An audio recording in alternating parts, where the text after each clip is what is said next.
Welcome back. Chuck Barlow, Crossgates United Methodist Church, high school, Sunday school videos. During the pandemic, we've got Faith East with us today doing our production. Lindley Hopkins back there, who is one of our class members and is going to help us with the word of the day at the end of this session. So we're still in Judges. Want to talk today about the story of Gideon, which is just one of those fabulous stories that you need to read and then we'll talk about. So in my mind, I'm giving you some time right now to look at Judges chapters 6 and 7. And then, of course, whenever you're ready, you can come back and we can talk about it. Now, this story splits pretty naturally into two parts.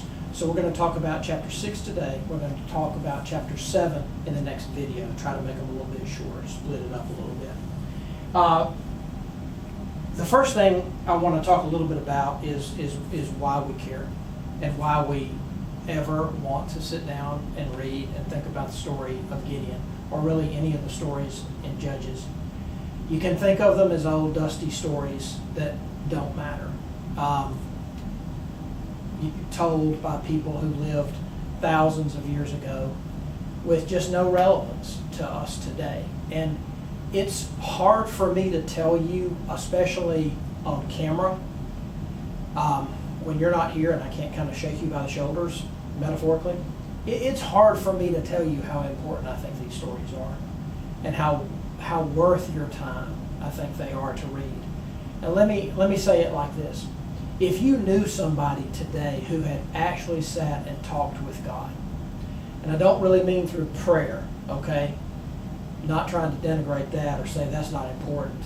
That's the way we do it today, right, as Christians, through our relationship with Christ. But if you really knew somebody who legitimately had sat down and had a conversation with God, wouldn't you probably want to go talk to that person? That's what you get when you read these stories. When you read about Abraham and God, when you read about Jacob wrestling with God, when you read about Deborah and Barak like we did last week, when you read about Gideon, you're reading about somebody. You're having that experience in the story with somebody who literally was visited by God. And what did God do for him? Well, God helped Gideon do what needed to be done. And in his day and time, it was defending his people against some nomadic invaders. It's a tough story. Again, it's a bloody story. But the point of the story to us is, look how present God is in this story. Look how close God is to Gideon in this story. It's Gideon and God face to face. And that's what we want to see. Now, as Christians, we see Christ as the fulfillment of all of this, as the perfect picture of God. But that doesn't mean that we can't also get information about the character of God from looking back on these stories. So, let's look at chapter 6. And I'm just going to read through most of this, what real Bible scholars would probably call exegesis. I'm going to read through some of this and then just talk about it a little bit as we go. So this is Judges chapter 6. Now remember that Deborah and Barak had beaten back their enemies, and there had been peace in the land for about 40 years, and that's the way this cycle goes. And then you're going to see right at the beginning of chapter 6, it says, "Then the sons of Israel did what was evil in the sight of the Lord, and the Lord gave them into the hands of Midian 7 years." So, this is the cycle we see in Judges and in much of the Old Testament, right? God would raise up a judge. It was Deborah in the last story. They beat back their enemies because the people came back to God and started worshiping God. They won a battle. They beat back their enemies. It was the Canaanites in that story. And then there's peace for about a generation, for about 40 years. And then the Israelites kind of forget themselves. And as they move into the next generation, they move away from God and they start worshiping other gods. in most of these stories, the god is called Baal, B-A-A-L, and the female god is called Ashtaroth or Ashtaroth, or a name like that. So that's the cycle that you see. That's exactly what you see here. They have forgotten what Deborah and Barak did. They have forgotten how things were good when they were just doing what God wanted them to do and having a relationship with God. And they've gone off and started doing evil in the sight of the Lord, which basically means worshiping other gods. So God let the Midianites come in. Now the Midianites and the Amalekites, and if you think about the characters of this story, there aren't many big characters in this story. God is the biggest character, and then you've got Gideon, who ends up being the judge, the military leader. Joash, his father, is a pretty important character. And then you've got kind of their enemies. You've got the other side of the story, the Midianites and the Amalekites, who were basically a nomadic, a desert-dwelling people, and they would come in every so often and basically take all of the Israelite stuff. And that could be sheep, goats, donkeys. It could be their food, their grain, their food stocks. It could even be their sons and daughters to be their slaves. So that's exactly what's happening here. So let's read on. Verse 2. The power of Midian, the Midianites, prevailed against Israel. Because of Midian, the sons of Israel made for themselves the dens which were in the mountains, and the caves, and the strongholds. They literally sometimes had to go live in the hills, in the caves, to get away from the Midianites. Verse 3. For it was when Israel had sown, had planted their crops, that the Midianites would come up with the Amalekites and the sons of the east and go against them. So they would camp against them and destroy the produce of the earth, all the crops, as far as Gaza, and leave no sustenance in Israel, as well as no sheep, ox, or donkey. For they would come up with their livestock, the Midians and the Amalekites, and their tents. They would come up in like locusts for number. Both they and their camels were innumerable, and they came into the land to devastate it. So Israel was brought very low because of Midian, and the sons of Israel cried to the Lord. Right? This is what happens. It's what happens with you and me. It's what happened with the ancient Israelites. Things get bad, and they start thinking about, okay, why are things going so bad? And then they realize, well, at least one big reason in our life and in theirs is when things get really bad, because something's not right with our spiritual life. Something's not right with our life with God. Now, that doesn't mean that everything's rosy. When you have a strong spiritual life, it doesn't mean you're going to be rich and everything's going to be great. But your spiritual life is either on track or it's not. The Israelites had gotten badly off track here, and the result was the invasion of the Midianites and the Amalekites. Mention one other thing here, camels. This was new to the Israelites. Best we can tell, they had never really been faced with an enemy who used camels in warfare. So if you think back to last week, we talked about the iron chariots, and Sisera, the enemy general last week, had 900 iron chariots, and it's like the Israelites barely had swords and shields. So it's like, how are we going to fight that? Well, this time it's the camels. You know, big, strange, exotic kind of animals, and it's like, how am I going to fight somebody riding on a camel? So that's kind of what's going on here. The camel is almost the weapon of this story, the new strange weapon of this story. All right, so you've got the setting now, and let yourself kind of steep in this setting. Okay, think about these characters. Think about what's going on, and then we go to verse 11.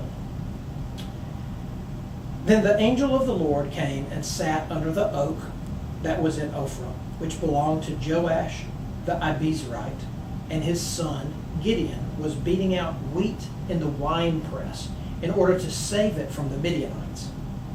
The angel of the Lord appeared to him and said to him, "The Lord is with you, O valiant warrior." Then Gideon said to him, "O my Lord, if the Lord is with us, why then has all this happened to us? And where are all his miracles which our father told us about, saying, 'Did not the Lord bring us up from Egypt?' But now the Lord has abandoned us and given us into the hand of Midian." Verse 14, the Lord looked at him and said, "Go in this your strength and deliver Israel, from the hand of Midian. Have I not sent you? All right, now let's stop, because this is a really interesting passage. First of all, if you saw God, do you think the very first thing that you would say to him is, what the heck's going on here? You know, why have you abandoned us? If you say you're with us, God, then why do we got Midianites and camels all over the place? Gideon seemed to be a pretty gutsy guy, right? If that's the way he's going to talk to God, especially the first time he ever talks to God. Maybe it's not the first time that he had talked to God. Maybe he felt confident enough in his relationship with God that he could talk in this way. I don't know. I still don't think it's the way I would talk to God, but it's really interesting. And it kind of takes you back to the story of Abraham and God when they're talking about the destruction of Sodom and Gomorrah. And Abraham says, well, what if there are 50 good people here? You're still going to blow it up? And God says, no, not if there are 50. And he goes, well, what if there are 40? And Abraham keeps coming back to God and coming back to God.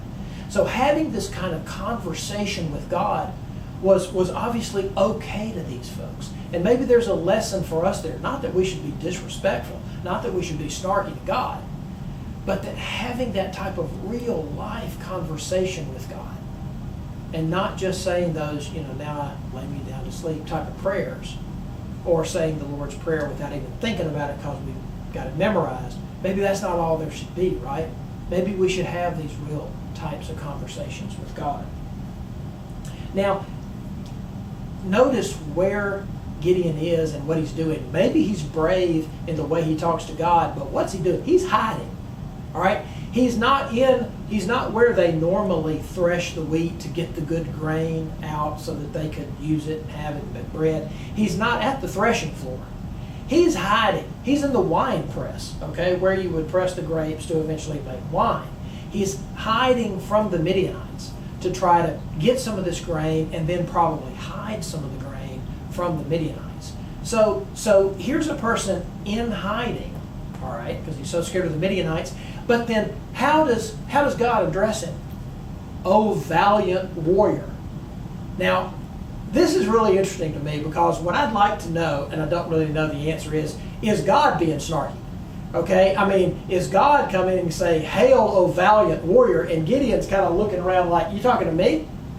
I'm hiding in the wine press trying to, get enough wheat to make it through the next season. I'm not out there fighting anybody. We don't have an indication. We don't know whether Gideon actually was a warrior before this. So is God just sort of telling him, this is what I'm going to do for you? This is what I'm going to make of you? Or is God kind of being sarcastic? And then Gideon kind of sarcastic right back to him. I don't know. But when we read these stories, we need to make room for things like that and read them and think about them and go, okay, these two characters, God and Gideon, have a pretty interesting relationship going on here. So let's go to verse 15. He said to him, Gideon said to God, O Lord, how shall I deliver Israel? Behold, my family is the least in Manasseh. Now, Manasseh was one of the tribes, the 12 tribes, a relatively small tribe. And he says, my family is the least, the smallest, the least important in Manasseh. And I'm the youngest in my father's house. Now, we see that with other characters, right? We see that with David in particular, being the youngest of his father's house, but ending up being the leader. Verse 16, but the Lord said to him, surely I will be with you, and you will defeat Midian as one man, as if it was just one man that you were fighting. So Gideon said to him, if now I have found favor in your sight, then show me a sign that it is you who speak with me. Now, you need to think here, I think. You need to think of God here as appearing in the form of a person. All right?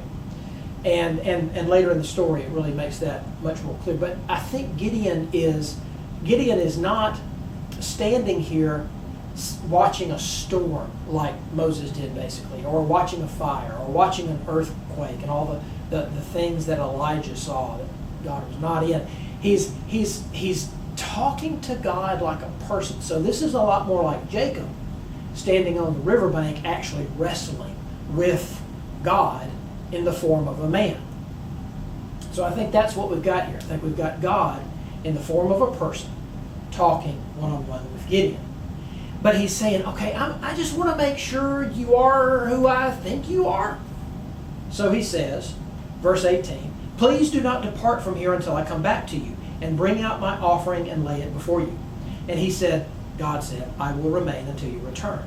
Then Gideon went in and prepared a young goat and unleavened bread from an ephah of flour. He put the meat in a basket and the broth in a pot, and he brought them out to him under the oak and presented them. The angel of God said to him, take the meat and the unleavened bread and lay them on this rock and pour out the broth. And he did so. Then the angel of the Lord put out the end of the staff that was in his hand, okay, in his hand, so he's appearing like a person. He even has a staff with him. And touched the meat and the unleavened bread with the staff. And fire sprang up from the rock and consumed the meat and the unleavened bread. It's kind of like it was a sacrifice, a burnt sacrifice. Then the angel of the Lord vanished from his sight. I'm in verse 22. When Gideon saw that he was the angel of the Lord, he said, alas, O Lord God, for now I have seen the angel of the Lord face to face. He's thinking, I'm about to die, all right? Because that was the belief at the time, was if you saw the face of God, a man couldn't withstand that type of glory, that type of intensity, and the person would die. That's what God tells Moses. But something that's a little different is going on here. And in verse 23, the Lord said to him, peace to you, do not fear, you shall not die. I'm going to take a little riff here, Faith, if you'll allow me to. Faith tries to keep me on track. To me, so we've got a difference here between what goes on with Moses. In the story of Moses, God says, Moses says, I want to see you. And God said, you can't.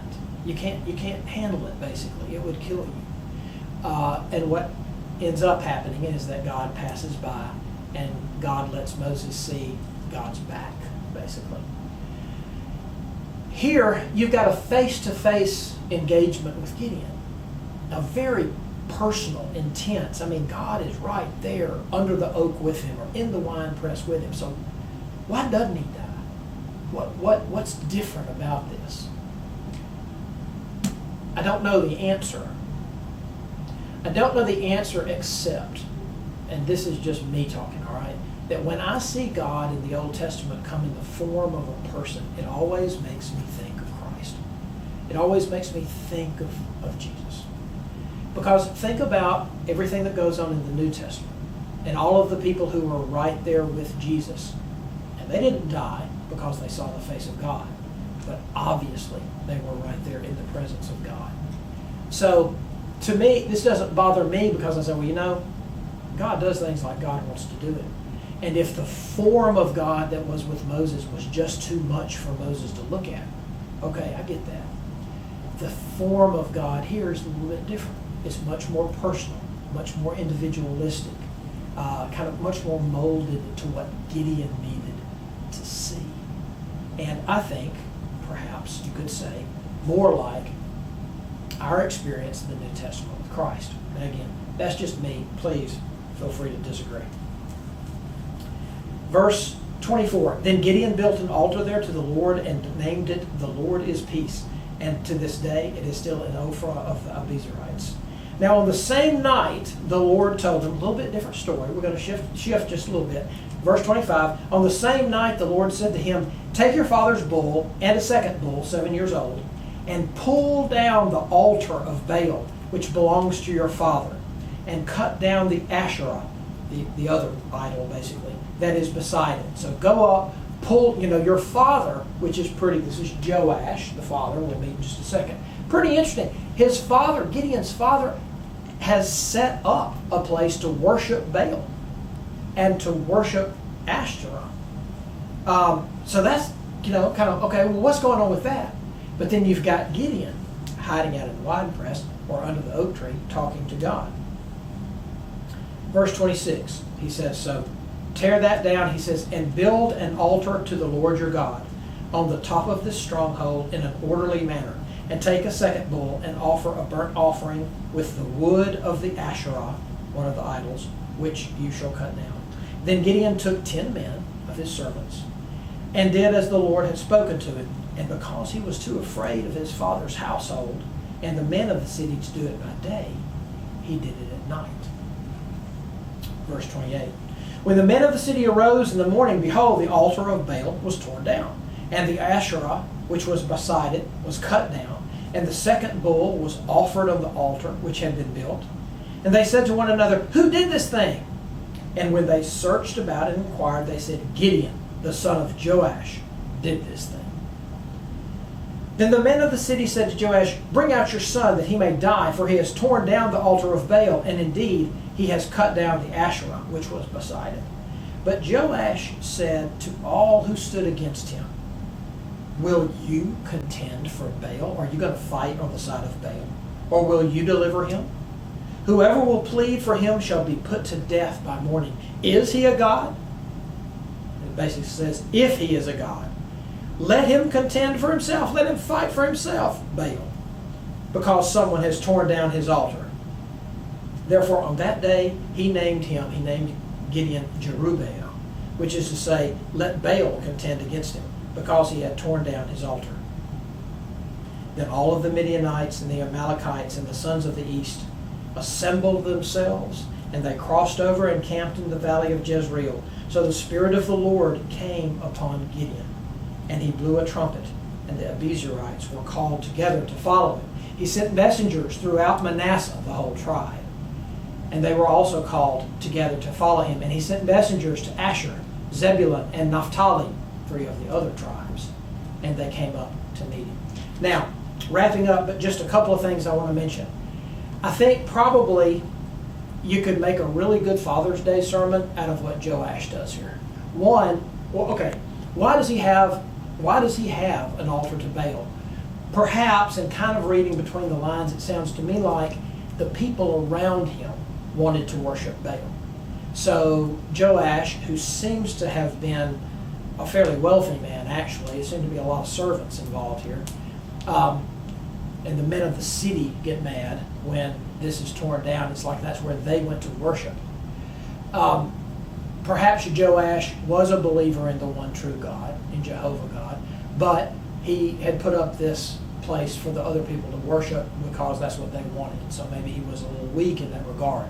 We don't really know. We're just reading between the lines here. But 2 things I really like about Joash. He's willing to learn from his own child. And I think parents do well when they're willing to learn from their own children. Teachers, I think, should be willing to learn from their own students. Lord knows I learned a tremendous amount from my students in this class and have over the years. Secondly, I love the way he stands up for his son. And he says in a very common sense manner, look, if Baal is really a god, let Baal fight his own battles. Let Baal fight for himself.